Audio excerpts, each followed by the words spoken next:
말씀을 보도록 하겠습니다. 오늘 우리에게 주시는 하나님의 말씀은 신약성경 누가복음 15장 13절부터 21절까지 말씀입니다. 누가복음 15장 13절부터 21절까지 말씀입니다.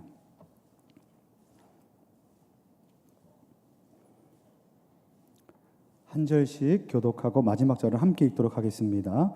그 후 며칠이 안 되어 둘째 아들이 재물을 다 모아가지고 먼 나라에 가 거기서 허랑방탕하여 그 재산을 낭비하더니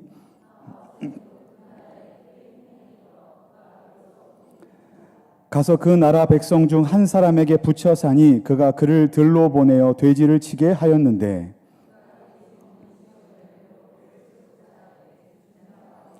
이에 스스로 돌이켜 이르되 내 아버지에게는 양식이 풍족한 품꾼이 얼마나 많은가 나는 여기서 주려 죽는구나.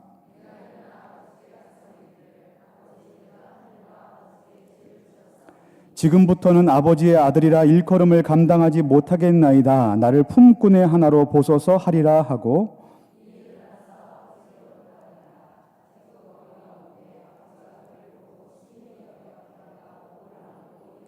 함께 읽겠습니다. 아들이 이르되 아버지 내가 하늘과 아버지께 죄를 지었사오니 지금부터는 아버지의 아들이라 일컬음을 감당하지 못하겠나이다 하나. 아멘. 할렐루야. 오늘도 수요 예배 자리에 나오신 여러분들을 주님의 이름으로 환영하고 축복합니다. 저와 여러분들은 수요 예배 시간에 계속해서 조지 엘든 레드의 하나님 나라의 복음에 대해서 살펴보면서 하나님의 은혜를 나누고 있습니다. 오늘은 그 7번째 시간으로 오늘 주제는 하나님 나라에 들어가기 위한 조건은 무엇인가에 대해서 살펴보려고 합니다. 우리는 보통 하나님 나라에 들어가기 위한 조건은 무엇인가라는 이야기를 듣게 되면 죽어서 가게 될 천국에 대한 이미지를 떠올리게 됩니다. 그런데 여러분, 천국인 하나님 나라는 우리가 계속해서 살펴보고 있는 것처럼 단순히 우리의 육체가 죽은 이후에 가게 될 저 멀리 있는 곳만을 가리키지는 않습니다.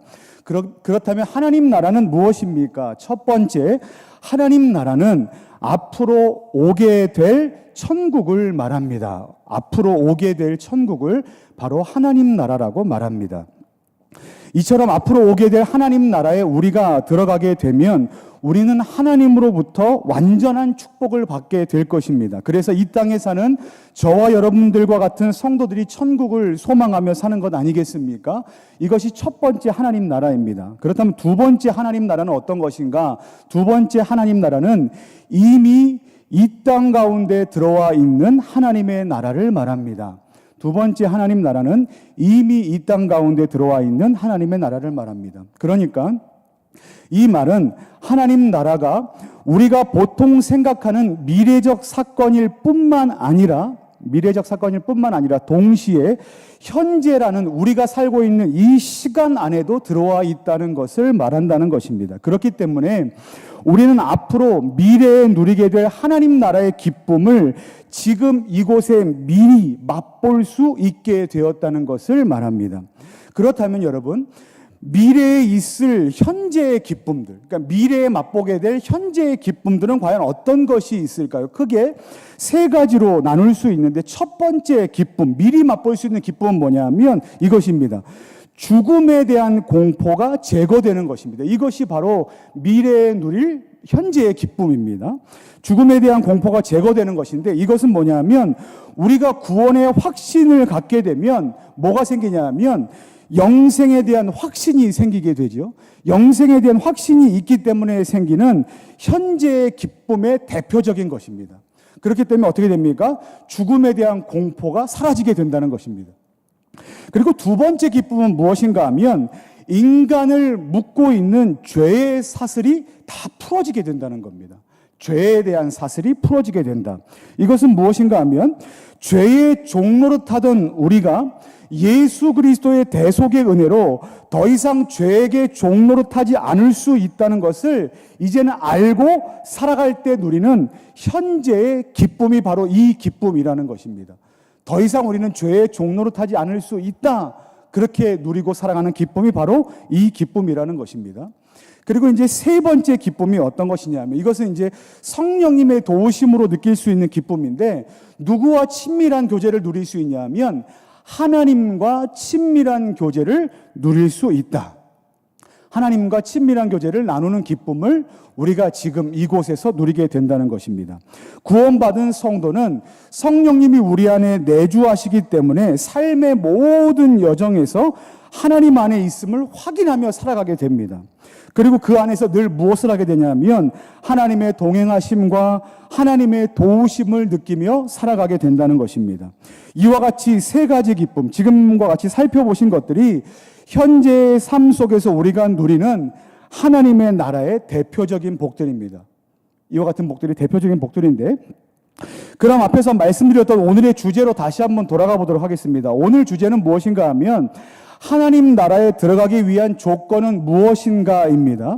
근데 제가 지금까지 드렸던 설명을 토대로 한번 생각해 본다면 오늘의 주제인 하나님의 나라에 들어가기 위한 조건을 우리가 단편적으로 죽은 이후에 천국에 들어가는 것으로만 이해한다면 조금 부족한 면이 있을 수 있다는 겁니다. 물론 그렇게 이해하는 것도 맞을 수 있지만 오늘 말씀은 그것뿐만 아니라 거기에다가 무엇까지 포함시켜야 된다고 말씀하는 거냐면 현재, 그러니까 죽은 이후뿐만 아니라 지금 우리가 이 세상에서 살아가는 이 현재의 삶에서 어떤 기쁨을 누리면서 살 수 있는가에 대한 질문까지도 포함해서 이해해야 한다는 것입니다. 그러니까 미래에 대한 의미뿐만 아니라 현재에 대한 의미도 포함해서 이해해야 한다는 것입니다. 그래야만 우리는 하나님 나라에 들어가기 위한 조건이 무엇인가에 대해서 더욱더 분명하게 그리고도 풍성하게 이해할 수 있다는 것입니다. 자, 그렇다면 과연 우리는 하나님 나라에 들어가기 위한 어떤 조건을 충족해야만 하는가? 함께 좀 따라하시면 좋겠습니다. 따라하시겠습니다. 예수님을 주로 고백해야 합니다. 다시 한번 따라하시겠습니다. 예수님을 주로 고백해야 합니다. 로마서 10장 9절 말씀을 함께 읽겠습니다. 같이 읽겠습니다. 시작. 내가 만일 내 입으로 예수를 주로 시인하면 또 하나님께서 그를 죽은 자 가운데서 살리신 것을 내 마음에 믿으면 구원을 받으리라. 아멘. 여러분, 하나님의 나라가 우리 속에 이루어지기 위해서는 우리 인간 존재의 깊은 곳에 있는 문제가 해결되어야만 합니다. 그때 필요한 것이 바로 예수님을 주로 고백하는 것이라고 로마서 말씀에 고백하고 있습니다.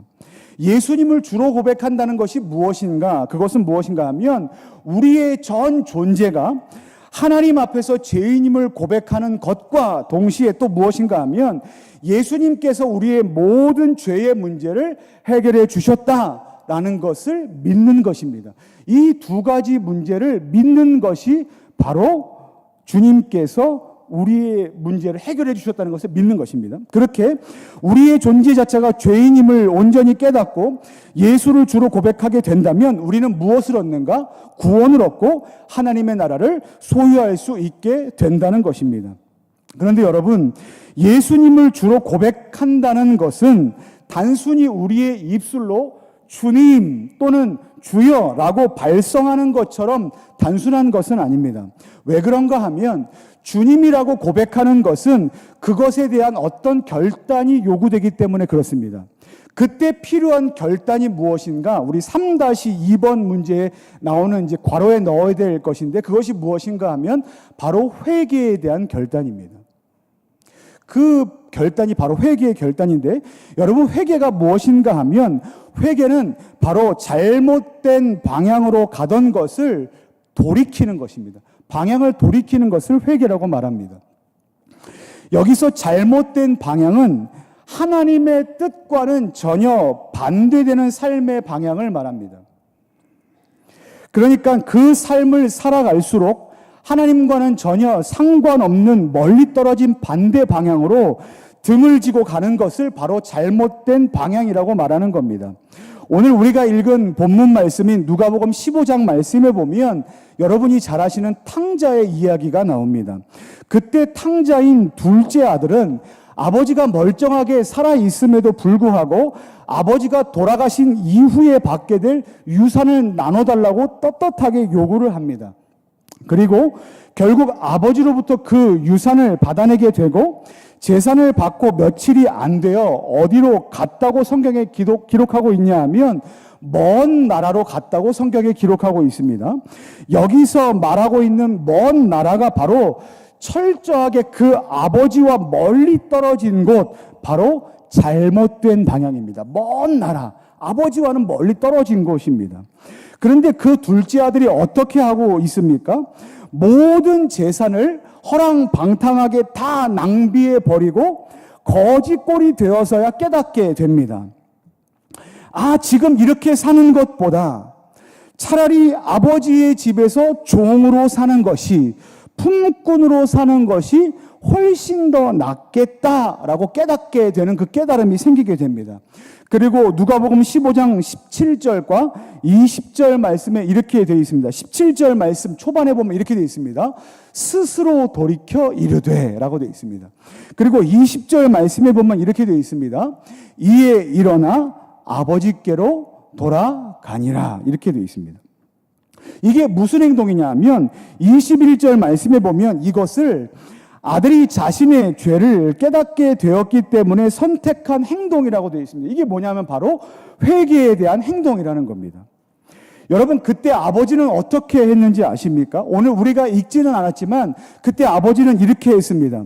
그때 아버지는 둘째 아들의 어떠함에도 불구하고, 그때 둘째 아들이 이렇게 어떻게 했음에도 불구하고 그에게로 달려가 그를 안아주었고 제일 좋은 옷을 입혀주었으며 손에 가락지를 끼워주었고 살찐 송아지를 잡아 잔치를 베풀어 주었다고 성경은 기록하고 있습니다. 이것이 바로 자신의 잘못을 돌이켜 회개했을 때 일어나는 결과입니다. 이처럼 한 영혼이 자신의 죄를 회개하고 돌이켜서 예수님을 주로 고백하면 그 영혼은 하나님의 나라를 받아들이게 되는 것이고, 또한 하나님 나라를 받으면 그 영혼은 그 나라의 생명과 축복도 동시에 받게 된다는 것을 보여주는 말씀이 바로 누가복음 15장 말씀이라는 것입니다. 사랑하는 성도 여러분, 오늘 이 자리에 아직도 자기 자신이 죄인임을 깨닫지 못하시는 분이 계시다거나 또는 예수님이 주님으로 믿어지지 않는 분이 혹 계실 수 있습니다. 오늘 저는 이 말씀을 준비하면서 이런 마음이 들었습니다. 하나님, 만약에 오늘 이와 같은 분들이 이 자리에 계시다면 주님, 오늘 이 밤 이 시간에 주님께서 그분들을 만나 주시옵소서. 그분들의 마음속에 이와 같이 깨닫고 돌이킬 수 있는 마음을 허락하여 주시옵소서라고 말입니다. 바라기는 오늘 이 시간 성령님의 감동케 하심으로 인하여 예수님을 구주로 고백하는 회개의 역사가 일어나게 되기를 예수님의 이름으로 간절히 축원합니다. 또한 믿음이 있다고 안심할 일은 아닌 것 같습니다. 믿는 저와 여러분들도 혹여나 지금의 삶의 방향이 하나님과는 전혀 상관없는 먼 나라와 같은 죄인의 길에 서 있는 분이 혹시 계시다면 그 자리에서 일어나 아버지께로 돌이킬 수 있는 복된 성도님들 되시기를 간절히 소망합니다. 그리해서 미래뿐만 아니라 현재에도 풍성하게 주어지는 하나님 나라의 복을 그 누구보다 풍성하게 경험하게 되시기를 예수님의 이름으로 간절히 축원합니다. 그런데 여러분, 이렇게 우리가 회개하는 것도 그리 단순한 문제는 아닙니다. 왜 그런가 하면 이와 같은 회개의 결단은 그 이후에 어떤 책임 있는 삶을 요구하기 때문에 그렇습니다. 우리 말씀을 함께 보시겠습니다. 누가복음 9장 57절부터 60절까지 말씀입니다. 제가 먼저 한 절 읽고 여러분들이 한 절 교독해서 읽겠습니다. 길 가실 때에 어떤 사람이 여짜오되 어디로 가시든지 나는 따르리이다.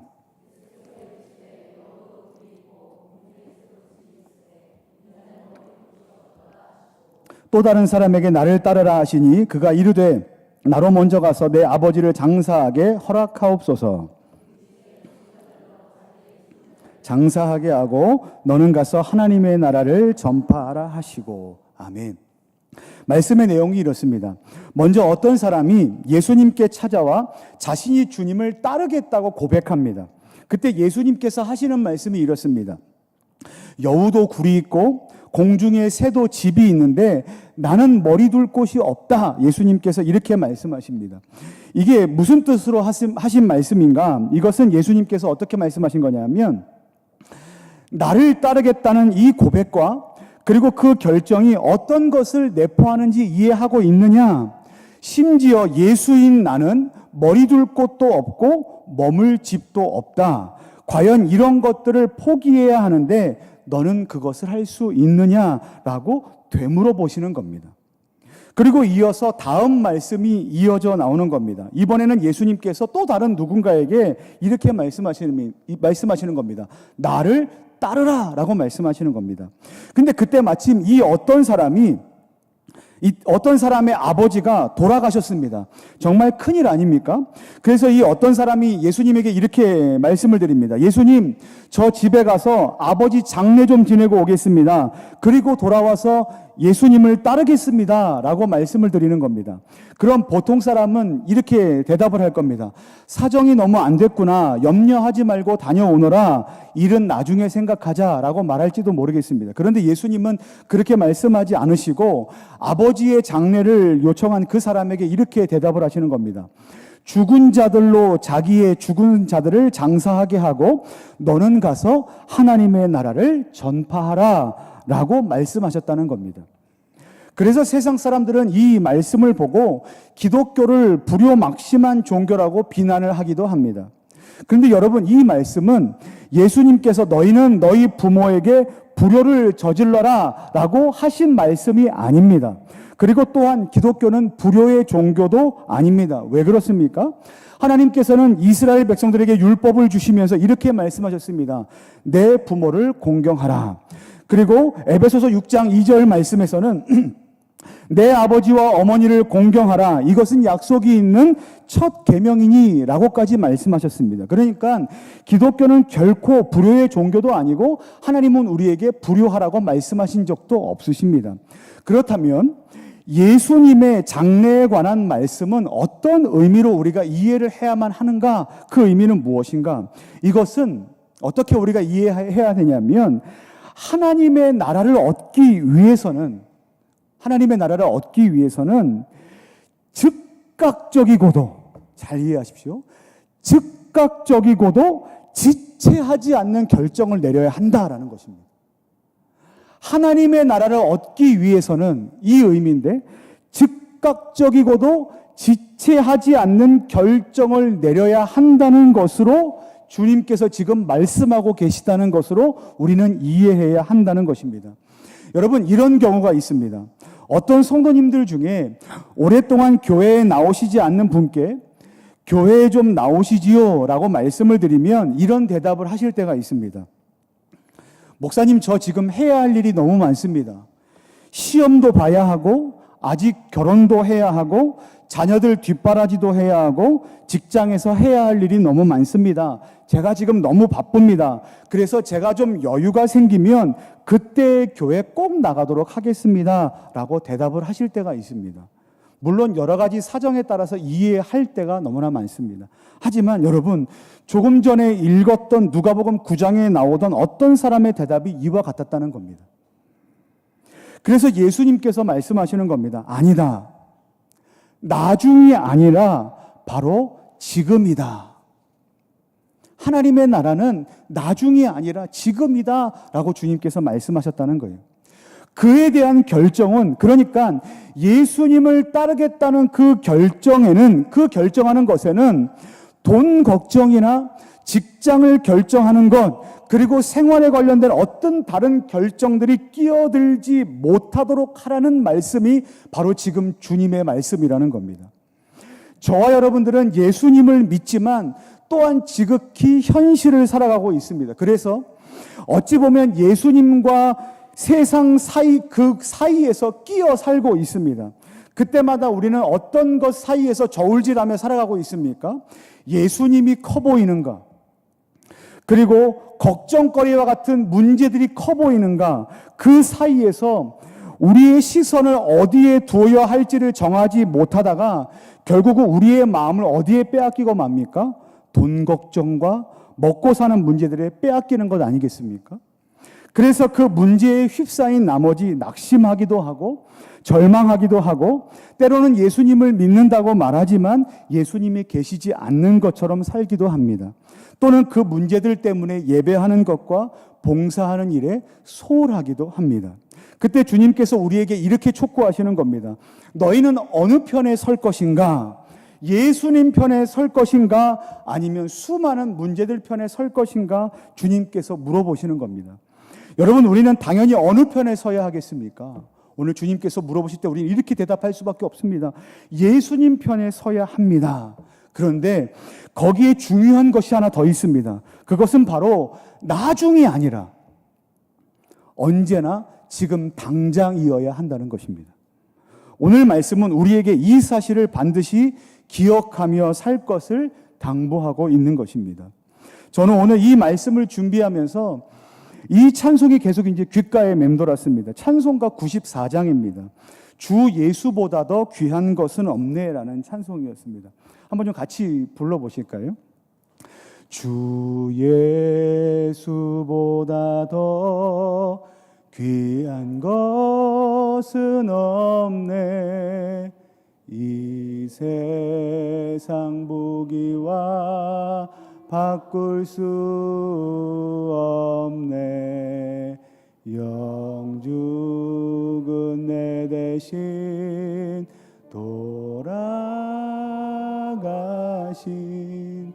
그 놀라운 사랑 잊지 못해. 세상 즐거움 다 버리고 세상 자랑 다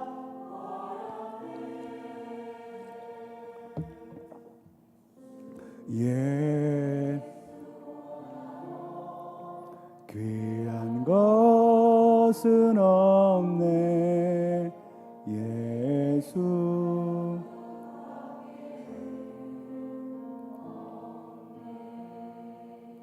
아멘. 찬송에서 뭐라고 고백하고 있습니까? 주 예수보다 더 귀한 것은 없답니다. 예수님이 얼마만큼 소중하다고 고백하고 있습니까? 거기에는 이 세상 사람들이 가장 소중하다고 여기는 부귀와 명예 그리고 행복과 같은 것들이 비집고 들어올 틈이 없을 만큼 소중하다고 고백하고 있습니다. 그래서 세상에서 즐거움으로 여기던 것, 세상에서 자랑으로 여기던 것들을 이제 다 뒤로 하고 예수님을 가장 귀한 분으로 모시기로 작정합니다 라는 이 가사말이 오늘 이 말씀의 내용을 그대로 담아내고 있다고 저는 생각합니다. 여러분, 이런 삶의 태도가 바로 우리들에게 있어야 할 하나님 나라를 소유한 자의 책임 있는 삶의 모습 아니겠습니까? 말씀을 마치겠습니다. 사랑하는 성도 여러분, 바라기는 오늘도 여러분의 인생 가운데 있는 수많은 문제들과 예수님 사이에서 머뭇머뭇하지 않고 주님, 제가 더 이상 주저하지 않고 지금 당장 예수님 편에 서겠습니다. 예수님을 의지하고 예수님만을 위해서 살겠습니다 라고 다짐하는 저와 여러분들 되시기를 예수님의 이름으로 간절히 축원합니다. 그리고 그 선택이 언제나 나중이 아니라 언제나 지금 당장인 성도님들 되시기를 예수님의 이름으로 간절히 축원합니다. 우리 이 시간 오늘 우리에게 주신 말씀을 붙들고 함께 기도하도록